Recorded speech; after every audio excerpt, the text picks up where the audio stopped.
পারস্য উপসাগরের উত্তাল তরঙ্গের শব্দ যখন হাজার মাইল দূরে ক্যাপিটল হিলের রাজনীতিতে কাঁপন ধরায়, তখন পরিষ্কার হয়ে যায় যে একবিংশ শতাব্দীর সংঘাত শুধু সমুদ্রের বুক চিরে চলা যুদ্ধজাহাজেই সীমাবদ্ধ নেই। সামরিক আক্রমণের পাশাপাশি বিশ্ব ক্ষমতার লড়াই যখন আন্তর্জাতিক অর্থবাজারের টেবিলে এসে আঘাত হানে, তখন যুদ্ধের রূপ নেয় ভিন্ন এক প্রলয়ঙ্কারী মাত্রায়। ইসলামী প্রজাতন্ত্র ইরানকে বৈশ্বিক অর্থনীতি থেকে পুরোপুরি বিচ্ছিন্ন ও স্তব্ধ করে দেওয়ার লক্ষ্যে এক অভূতপূর্ব ও অত্যন্ত কঠোর অর্থনৈতিক নিষেধাজ্ঞার ঘোষণা দিয়েছে যুক্তরাষ্ট্র। সংবাদ সম্মেলনে উপস্থিত দেশি বিদেশি সাংবাদিকদের খাতা আর ডিজিটাল ট্যাবে দ্রুত গতিতে খসড়া নোট জমা হতে শুরু করে। মার্কিন ট্রেজারি ডিপার্টমেন্টের এক নতুন অর্থনৈতিক কৌশলের ব্যাপ্তি সাধারণ যে কোনো অর্থদণ্ডের সীমা অতিক্রম করেছে। বেসেন্টের বক্তব্য অনুযায়ী তেহরানের অর্থনীতি টিকিয়ে রাখা কিংবা যুদ্ধবিধ্বস্ত পরিমণ্ডলে তা পুনরুদ্ধারের সম্ভাব্য সবকয়টি আন্তর্জাতিক পথ চিরতরে রুদ্ধ করে দিতে চায় ওয়াশিংটন। মূল উদ্দেশ্য একটাই, ইরানের অর্থনৈতিক সক্ষমতাকে এতটাই দুর্বল করে দেয়া যেন দেশটির রাজনৈতিক ও সামরিক সিদ্ধান্ত গ্রহণের ক্ষমতা ভেতর থেকে ভেঙে পড়ে। যুক্তরাষ্ট্রের এই নতুন ও তীক্ষ্ণ নিষেধাজ্ঞার আওতায় ইরানের অর্থনীতির বেশ কয়েকটি অত্যন্ত গুরুত্বপূর্ণ এবং সংবেদনশীল খাতকে নজরে আনা হয়েছে। আন্তর্জাতিক ব্যাংকিং বার্তা সংস্থার এড়িয়ে গোপন লেনদেনের জন্য ব্যবহৃত ব্লকচেইন ও ডিজিটাল ফাইন্যান্সিয়াল নেটওয়ার্ক, সোনা, তামা এবং প্রতিরক্ষা শিল্পে ব্যবহৃত উচ্চমানের খনিজ ও সংকর ধাতু বা অ্যালয়, তেল পাচারে ব্যবহৃত তথাকথিত ডার্ক ফ্লিট বা ছায়া জাহাজ এবং বিমান পরিবহন পরিকাঠামো। মার্কিন নিষেধাজ্ঞা এড়িয়ে বিদেশে অর্থ লেনদেনের সক্রিয় বহুস্তরীয় শেল কোম্পানিগুলোর জটিল জাল। ইতোমধ্যেই প্রায় ৬০ জন ব্যক্তি, বাণিজ্যিক প্রতিষ্ঠান, আর্থিক মধ্যস্থতাকারী সংস্থা এবং সমুদ্রগামী জাহাজের বিরুদ্ধে সরাসরি এই মার্কিন আদেশ কার্যকর করা হয়েছে। তবে ওয়াশিংটনের অর্থনৈতিক অস্ত্রের নিশানায় শুধু তেহরানের অভ্যন্তরীণ ব্যবস্থা ছিল না। স্কট বেসেন্টের বক্তব্যে ফুটে উঠেছে এক বৈশ্বিক হুঁশিয়ারি।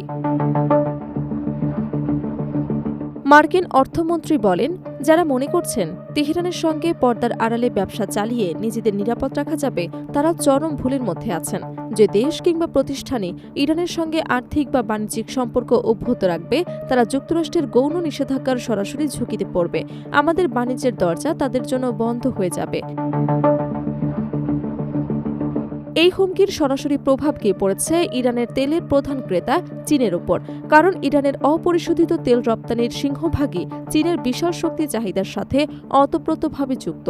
তবে চীনা বাণিজ্যিক ব্যাংকগুলোর বিরুদ্ধে তাৎক্ষণিকভাবে কোনো চরম পদক্ষেপ নেওয়া হবে কিনা সে ব্যাপারে স্কট বেসেন্ট কিংবা মার্কিন অর্থ দপ্তর এখনও কোনো চূড়ান্ত কার্ড খোলেনি।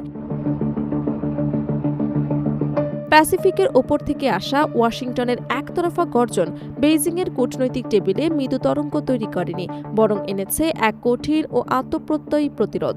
চীনের পররাষ্ট্র মন্ত্রণালয়ের প্রেস রুমে তখন লাইভ সম্প্রচারের শত শত সরঞ্জাম প্রস্তুত। নীল পটভূমির সামনে এসে দাঁড়ালেন চীনের পররাষ্ট্র মন্ত্রণালয়ের প্রধান মুখপাত্র।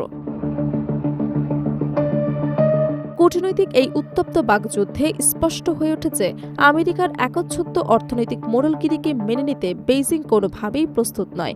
ওয়াশিংটন যখন ডলারের বৈশ্বিক শক্তির ব্যবহার করে তেহরানকে নিঃশ্বাসহীন করতে চাইছে, তখন চীন তাদের নিজস্ব অর্থনৈতিক বলয় ও মুদ্রা ব্যবস্থাকে ঢাল হিসেবে ব্যবহার করার সংকল্প স্পষ্ট করেছে।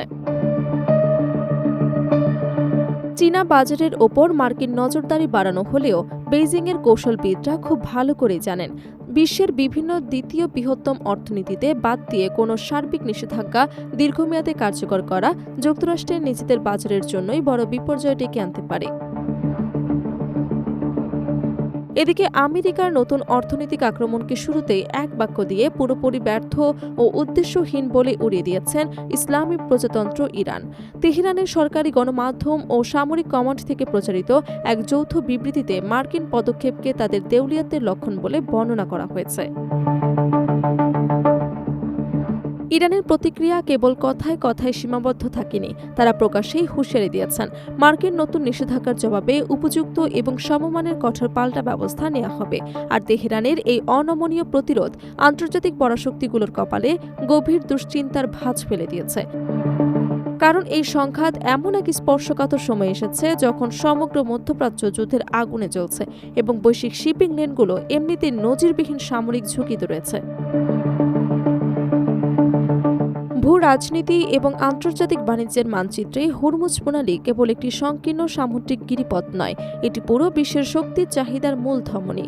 বিশ্বব্যাপী মোট ব্যবহৃত অপরিশোধিত তেলের প্রায় 1/5 এবং তরলীকৃত প্রাকৃতিক গ্যাসের 1/3 এই একটিমাত্র রুটের মাধ্যমে আন্তর্জাতিক বাজারে পৌঁছায়।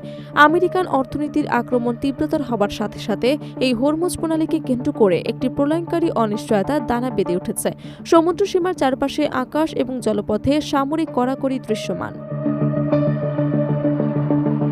সামরিক ও অর্থ বিশেষজ্ঞদের মতে মার্কিন নিষেধাজ্ঞার খড়গ যদি ইরানের তেল রপ্তানি শূন্যে নামিয়ে আনার মতো চরম পর্যায়ে পৌঁছায়, তবে প্রতিক্রিয়া হিসেবে তেহরান হরমুজ প্রণালীতে চরম সামরিক কড়াকড়ি আরোপ করতে পারে।